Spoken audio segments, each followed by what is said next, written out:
Trading in the Zone Chapter 2: The Lure and the Dangers of Trading. In January 1994, I was asked to speak at a trading conference in Chicago, sponsored by Futures magazine. At one of the luncheons, I happened to be sitting next to an editor for one of the major publishers of books about trading. We were having a lively conversation about why so few people become successful at trading, even people who are otherwise very accomplished. At one point, the editor asked me if a possible explanation for this phenomenon might be that people were getting into trading for the wrong reasons. The attraction. I had to pause for a moment to think about this. I agree that many of the typical reasons people are motivated to trade: the action, euphoria, desire to be a hero, the attention one can draw to himself be winning, or the self-pity that comes from losing create problems that will ultimately detract from a trader's performance and overall success. But the true underlying attraction to trading is far more fundamental and universal. Trading is an activity that offers the individual unlimited freedom of creative expression, a freedom of expression that has been denied most of us for most of our lives. Of course, the editor asked me what I meant by this. I explained that in the trading environment, we make almost all of the rules. This means there are very few restrictions or boundaries on how we who's to express ourselves. Of course, there are some formalities such as having to become a member of an exchange to be a floor trader, or meeting the minimum financial requirements to open a brokerage account if you're an off-the-floor trader. But otherwise, once you are in a position to start trading, the possibilities that exist for how you go about doing it are virtually limitless. I went on to give him an example from a seminar I attended several years ago. Someone had calculated that, if you combined bond futures, bond options, and the cash bond markets, there would be over 8 billion possible spread combinations. Now add the timing considerations based on how you read their veiling market conditions, and the various ways to trade become virtually limitless. The editor paused for a moment and asked, but why would having access to such an unrestricted environment result in fairly consistent failure? I answered, because unlimited possibilities coupled with the unlimited freedom to take advantage of those possibilities present the individual with unique and specialized psychological challenges that very few people are properly equipped to deal trading in the zone with, or have any awareness of for that matter, and people can't exactly work on overcoming something if they don't even know it's a problem. The freedom is great. All of us seem to naturally want it, strive for it, even crave it. But that doesn't mean that we have the appropriate psychological resources to operate effectively in an environment that has few, if any, boundaries and where the potential to do enormous damage to ourselves exists. Almost everyone needs to make some mental adjustments, regardless of their educational background, intelligence, or how successful they've been in other endeavors. The kind of adjustments I'm talking about have to do with creating an internal mental structure that provides the trader with the greatest degree of balance between the freedom to do anything and the potential that exists to experience both the financial and psychological damage that can be a direct result of that freedom. Creating a mental structure can be difficult enough, especially if what you want to instill is in conflict with what you already believe.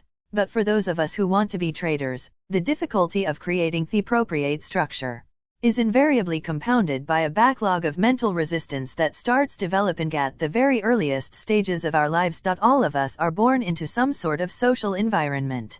A social environment, or society, whether it's a family, city, state, or country, implies the existence of structure. Social structures consist of rules, restrictions, boundaries, and a set of beliefs that become a code of behavior that limits the ways in which individuals within that social structure can or cannot express themselves. Furthermore, most oft limitations of social structure were established before we are born. In other words, by the time any of us get here, most of the social structure governing our individual expression is in place and well entrenched. It's easy to see why a society's need for structure and the individual's need for self-expression can conflict. Every person who wants to master the art of trading faces just such a fundamental conflict. I'd like you to ask yourself what one characteristic, a form of personal expression, is common to every child born on this planet, regardless of the location, culture, or social situation the child is born into. The answer is curiosity. Every child is curious. Every child is eager to learn. They can be described as little learning machines. Consider the nature of curiosity. At its most fundamental level, it is a force. More specifically, It is an inner-directed force, which means there's no necessity to motivate a child to learn something. Left on their own, children will naturally explore their surroundings. What is more, this inner-directed force also seems to have its own agenda. In other words, even though all children are curious, not all children are naturally curious about the same things. There's something inside each of us that directs our awareness. Even infants seem to know what they want and don't want. When adults encounter this unique display of individuality expressed by an infant, they're usually surprised. They assume that infants have nothing inside of them that makes them uniquely who they are. How else would infants express their individuality than by what in their environment attracts or repels them? I call this inner-directed trading in the zone guidance, the force of natural attractions. Natural attractions are simply those things about which we feel a natural or passionate interest. Ours is a big and diverse world, and it offers each of us a great deal to learn about and experience. But thought to mean each of us has a natural or passionate interest in learning about or experiencing all there is. There's some internal mechanism that makes us /naturally selective / if you think about it. I'm sure you could list many things to do or be that you have absolutely no interest in. I know I could. You could also make another list of the things you are only marginally interested in. Finally, you could list everything you have a passionate interest in. Of course, the lists get smaller as the interest levels rise. Where does passionate interest come from? My personal view is that it comes from the deepest level of our being, at the level of our true identity. It comes from the part of us that exists beyond the characteristics and personality traits we acquire as a result of the dangers. It is at the deepest level of our being that the potential for conflict exists. The social structure that we're born into may or may not be sensitive to these inner-directed needs and interests. For example, you may have been born into a family of extremely competitive athletes, but feel a passionate interest in classical music or art. You may even have natural athletic ability, but no real interest in participating in athletic events. Is there any potential for conflict here? In a typical family, most members would put a great deal of pressure on you to follow in the footsteps of your brothers, sisters, or parents. They do everything possible to teach you their ways and how to get most out of your athletic ability. They discourage you from seriously pursuing any other interests. You go along with what they want, because you don't want to be ostracized, but at the same time, doing what they want you to do just doesn't feel right, although everything you've learned and been taught argues in favor of becoming an athlete. The problem is, it doesn't feel like who you are. The conflicts that result from what we're taught about who we're supposed to be and the feeling that resonates at the deepest levels of our being is not at all uncommon. I would say that many, if not most people, grow up in a family and cultural environment that gives little, if any, objective, non-judgmental support to the unique ways in which we feel compelled to express ourselves.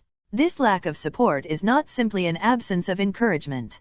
It can be as deep as the outright denial of some particular way in which we want to express ourselves. For example, let's look at a common situation: a toddler, who for the first time in his life, notices this thing which we call a vase, on the coffee table. He is curious, which means there's an inner force that's compelling him to experience this object. In a sense, it's as if this force creates a vacuum in his mind that has to be filled with the object of his interest. So, he focuses on the vase, and, with deliberate intent, crawls across the vast expanse of the living room floor to the coffee table. When he gets there, he reaches up to the edge of the table to pull himself to his feet. Trading in the zone with one hand firmly on the table to maintain his balance, his other hand reaches out to touch this thing he has never experienced. Just at that moment, he hears a scream from across the room, no, don't touch that, startled, the child falls back on his butt, and begins to cry. Obviously, this is a very common occurrence and one that is completely unavoidable. Children have absolutely no concept of how they can injure themselves or how valuable something like a vase can be. In fact, learning what is safe and what isn't and the value of things are important lessons the child must learn. However, there are some extremely important psychological dynamics at work here that have a direct effect on our ability to create the kind of discipline and focus necessary to trade effectively later in life. What happens when we're denied the opportunity to express ourselves in the way we want to, or we're forced to express ourselves in a way that doesn't correspond with the natural selection process? The experience creates an upset. Being upset implies an imbalance. But what exactly is out of balance? For something to be out of balance, there has to be something that's in balance or in equal proportion in the first place. That something is the relative degree of correspondence that exists between our inner mental environment and the exterior environment where we experience our lives. In other words, our needs and desires are generated in our mental environment, and they are fulfilled in the exterior environment. If these two environments are in correspondence with one another, we're in a state of inner balance and we feel a sense of satisfaction or happiness. If these environments are not in correspondence, we experience dissatisfaction, anger, and frustration, or what is commonly referred to as emotional pain. Now, why would not getting what we want or being denied the freedom to express ourselves in some particular way cause us to experience emotional pain? My personal theory is that needs and desires create mental vacuums. The universe in which we live has a natural tendency to not tolerate a vacuum and moves to fill it, whenever one exists. The philosopher Spinoza observed centuries ago that nature abhors a vacuum suck the air out of a bottle and your tongue and lips will stick to the mouth of the bottle, because you have created an imbalance, a vacuum, which now must be filled. What are the dynamics behind the expression necessity is the mother of all invention the recognition that a need creates a mental vacuum that the universe will fill with inspiring thoughts, if your mind is receptive. The thoughts, in turn, can inspire movement and expression that result in the fulfillment of that need. In this respect, I think our mental environment works like the universe at large. Once we recognize a need or desire, we move to fill the vacuum with an experience in the exterior environment. If we already need the opportunity to pursue the object of this need or desire, it literally feels as if we are not whole, or that something is missing, which puts us into a state of imbalance or emotional pain. Do our minds also abhor a vacuum, once one has been created? Take a toy away from a child who is not finished playing with it, regardless of how good your reasons may be for doing so, and the universal response will be emotional pain. Trading in the zone. By the time we're 18 years old, we've been on Earth approximately 6,570 days. On average, how many times per day does the typical child hear statements like no, you can't do that you can't do it that way. You have to do it this way not now, let me think about it I'll let you know it can't be done what makes you think you can do it you have to do it. You have no choice These are just a few of the relatively nice ways in which all of us are denied individual expression as we grow up. Even if we only heard such statements once or twice a day, that still adds up to several thousand denials by the time we reach adulthood. I call these lands of experiences denied impulses to learn, impulses that are based on an inner need originating from the deeper part of our identity, from the natural selection process. What happens to all of these impulses that have been denied and left unfulfilled?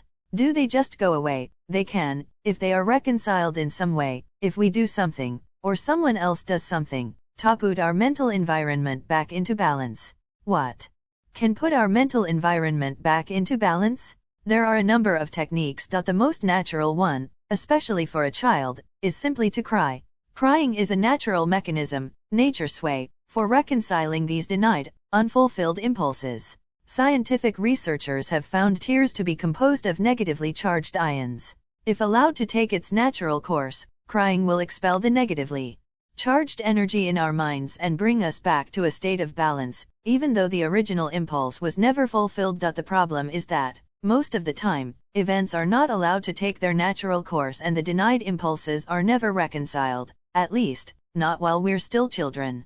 There are many reasons why adults don't like it when their children, especially boys, cry, and do everything they can to discourage this behavior. There are just as many reasons why adults will not bother to explain to children why they are being forced to do something they don't want to do. Even if adults do try, there are no assurances that they will be effective enough to reconcile the imbalance. What happens if these impulses aren't reconciled? They accumulate and usually end up manifesting themselves in any number of addictive and compulsive behavior patterns. A very loose rule of thumb is, whatever we believe we were deprived of as children can easily become addictions in adulthood. For example, many people are addicted to attention. I am referring to people who will do most anything to draw attention to themselves. The most common reason for this is that they believe they either didn't get enough attention when they were trading in the zone young, or didn't get it when it was important to them. In any case, the deprivation becomes unresolved emotional energy that compels them to behave in ways that will satisfy the addiction. What's important for us to understand about these unreconciled, denied impulses that exist in all of us is how they affect our ability to stay focused and take a disciplined. The safeguards. To operate effectively in the trading environment, we need rules and boundaries to guide our behavior. It is a simple fact of trading that the potential exists to do enormous damage to ourselves, damage that can be way out of proportion to what we may think is possible. There are many kinds of trades in which the risk of loss is unlimited. To prevent the possibility of exposing ourselves to damage, we need to create an internal structure in the form of specialized mental discipline and a perspective that guides our behavior so that we always act in our own best interests. This structure has to exist within each of us, because unlike society, the market doesn't provide it. The markets provide structure in the form of behavior patterns that indicate when an opportunity to buy or sell exists. But that's where the structure ends, with a simple indication. Otherwise, from each individual's perspective, there are no formalized rules to guide your behavior. There aren't even any beginnings, middles, or endings as there are in virtually every other activity we participate in. This is an extremely important distinction with profound psychological implications. The market is like a stream that is in constant motion. It doesn't start, stop, or wait. Even when the markets are closed, prices are still in motion. There is no rule that the opening price on any day must be the same as the closing price the day before. Nothing we do in society properly prepares us to function effectively in such a /boundaryless/ environment. Even gambling games have built-in structures that make them much different from trading, and a lot less dangerous. For example, if we decide to play blackjack, the first thing we have to do is decide how much we are going to wager or risk. This is a choice we are forced to make by the rules of the game. If we don't make the choice, we don't get to play. In trading, no one, except yourself, is going to force you to decide in advance what your risk is. In fact, what we have is a limitless environment, where virtually anything can happen at any moment, and only consistent winners define their risk in advance of putting on a trade. For everyone else, defining the risk in advance would force you to confront the reality that each trade has a probable outcome, meaning that it could be a loser. Consistent losers do almost anything to avoid accepting the reality that, no matter how good a trade looks, it could lose. Without the presence of an external structure forcing the typical trader to think otherwise, he is susceptible to any number of justifications, rationalizations, and kind of distorted logic that will allow him to get into a trade believing that it can't lose, which makes determining the risk in advance irrelevant. All gambling games have specified beginnings, middles, and endings, based on a sequence of events trading in the zone that determine the outcome of the game. Once you decide you are going to participate, you can't change your mind. You're in for the duration. That's not true of trading. In trading, prices are in constant motion. Nothing begins until you decide it should. It lasts as long as you want, and it doesn't end until you want it to be over. Regardless of what you may have planned or wanted to do, any number of psychological factors can come into play, causing you to become distracted, change your mind, become scared or overconfident. In other words, causing you to behave in ways that are erratic and unintended. Because gambling games have a formal ending, they force the participant to be an active loser. If you're on a losing streak, you can't keep on losing without making a conscious decision to do so. The end of each game causes the beginning of a new game, and you have to actively subject more of your assets to further risk by reaching into your wallet or pushing some chips to the center of the table. Trading has no formal ending. The market will not take you out of a trade unless you have the appropriate mental structure to end a trade in a manner that is always in your best interest. You can become a passive loser. This means that, once you're in a losing trade, you don't have to do anything to keep on losing. You don't even have to watch. You can just ignore the situation, and the market will take everything you own and more. One of the many contradictions of trading is that it offers a gift and a curse at the same time.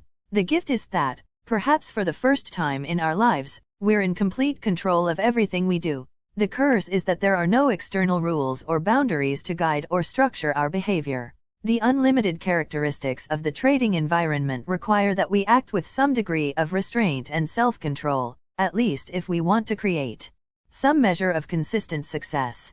The structure we need to guide our behavior has to originate in your mind, as a conscious act of free will. This is where the many problems begin. Problem: the willingness to create rules. I have not yet encountered a person interested in trading who didn't resist the notion of creating a set of rules.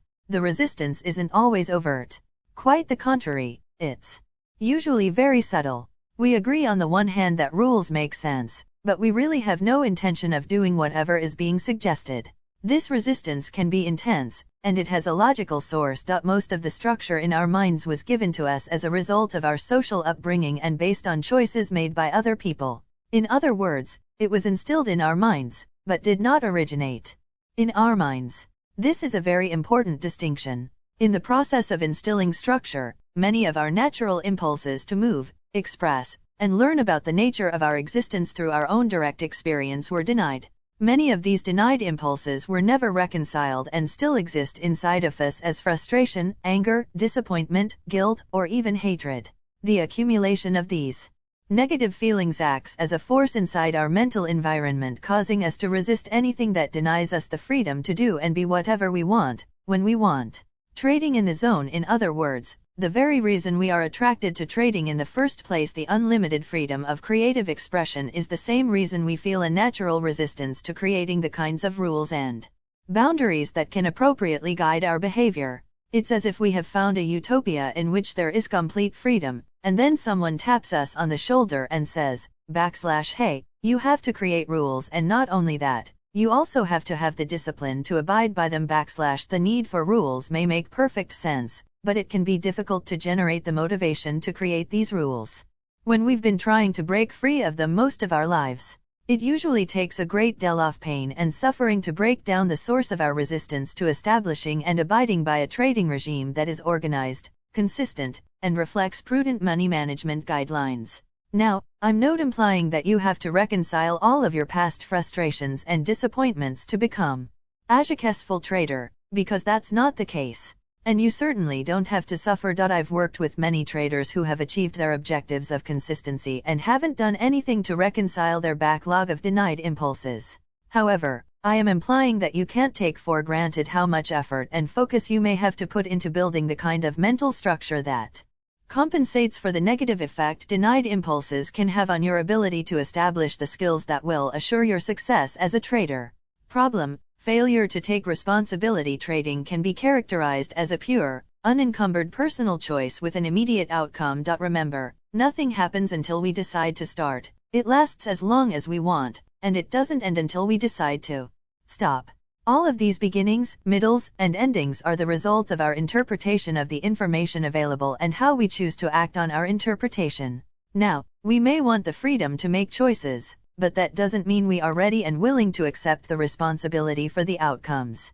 Traders who are not ready to accept responsibility for the outcomes of their interpretations and actions will find themselves in a dilemma. How does one participate in an activity that allows complete freedom of choice, and at the same time avoid taking responsibility if the outcome of one's choices are unexpected and not to one's liking? The hard reality of trading is that, if you want to create consistency, you have to start from the premise that no matter what the outcome, you are completely responsible. This is a level of responsibility few people have aspired to before they decide to become traders. The way to avoid responsibility is to adopt a trading style that is, to all intents and purposes, random.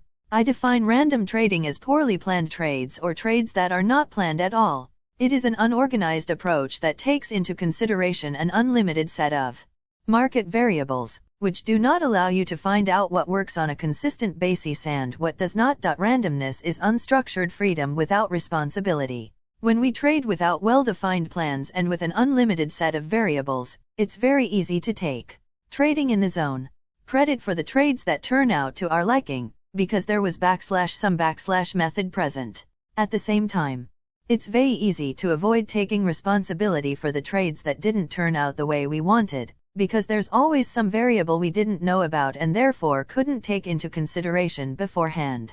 If the market's behavior were truly random, then it would be difficult if not impossible to create consistency. If it's impossible to be consistent, then we really don't have to take responsibility. The problem with this logic is that our direct experience of the markets tells us something different.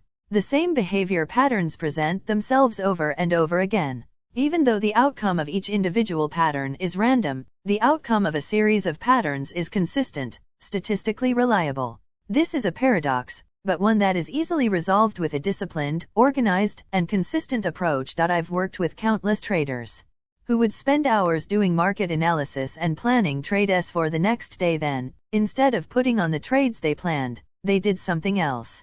The trades they did put on were usually ideas from friends or tips from brokers. I probably don't have to tell you that the trades they originally planned, but didn't act on, were usually the big winners of the day. This is a classic example of how we become susceptible to unstructured, random trading because we want to avoid responsibility. When we act on our own ideas, we put our creative abilities on the line and we get instant feedback on how well our ideas worked.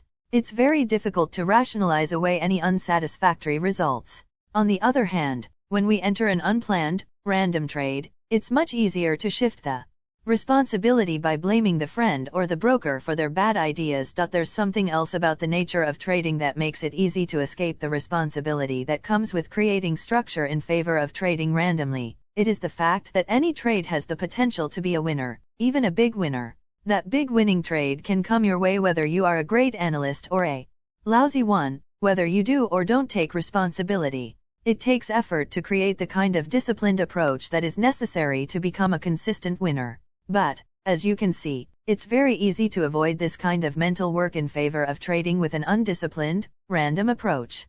Problem: addiction to random rewards. Several studies have been done on the psychological effects of random rewards on monkeys. For example, if you teach a monkey to do a task and consistently reward it every time the task is done, the monkey quickly learns to associate a specific outcome with the efforts. If you stop rewarding it for doing the task, within a very short period of time the monkey will simply stop doing the task. It won't waste its energy doing something that it has now learned it won't be rewarded for. However, the monkey's response to being cut off from the reward is very different if you start out on a purely random schedule, instead of a consistent one. When you stop offering the reward, there's no way the monkey can know that it will never be rewarded again for doing that task. Every time it was rewarded in the past, the reward came as a surprise. As a result, from the monkey's perspective, there's no reason to quit trading in the zone doing the task. The monkey keeps on doing the task, even without being rewarded for doing it. Some will continue indefinitely. I'm not sure why we're susceptible to becoming addicted to random rewards. If I had to guess, I would say that it probably has something to do with the euphoria-inducing chemicals that are released in our brains when we experience an unexpected, pleasant surprise. If a reward is random, we never know for sure if and when we might receive it, so expending energy and resources in the hope of experiencing that wonderful feeling of surprise again isn't difficult. In fact, for many people it can be very addicting. On the other hand, when we expect a particular outcome and it doesn't come about, we're disappointed and feel bad.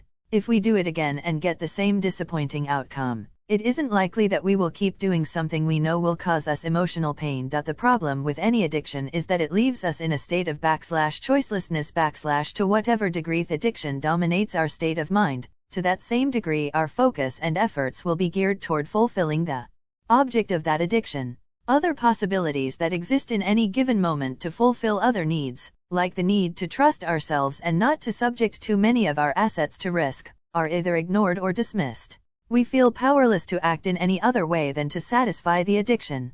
An addiction to random rewards is particularly troublesome for traders, because it is another source of resistance to creating the kind of mental structure that produces consistency.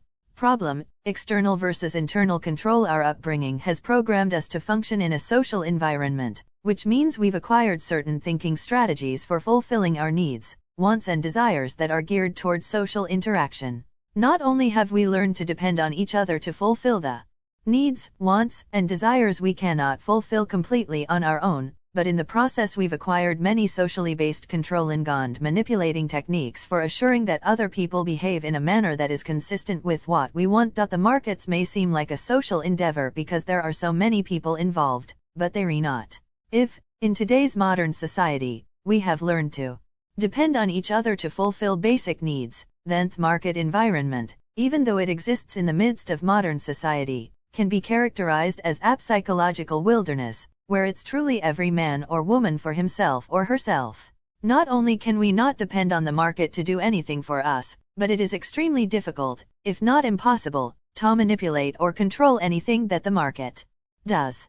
Now, if we've become effective at fulfilling our needs, wants and desires by learning how to control and manipulate our environment, but suddenly find ourselves, as traders, in an environment that does not know, care, or respond to anything that is important to us, where does that leave us? You're right if you set up the proverbial creek without a paddle. One of the principal reasons so many successful people have failed miserably at trading is that their trading in the zone success is partly attributable to their superior ability to manipulate and control the social environment to respond to what they want. To some degree, all of us have learned or developed techniques to make the external environment conform to our mental, interior environment. The problem is that none of these techniques work with the market. The market doesn't respond to control and manipulation, unless you're a very large trader. However, we can control our perception and interpretation of market information, as well as our own behavior. Instead of controlling our surroundings so they conform to our idea of the way things should be, we can learn to control ourselves. Then we can perceive information from the most objective perspective possible, and structure our mental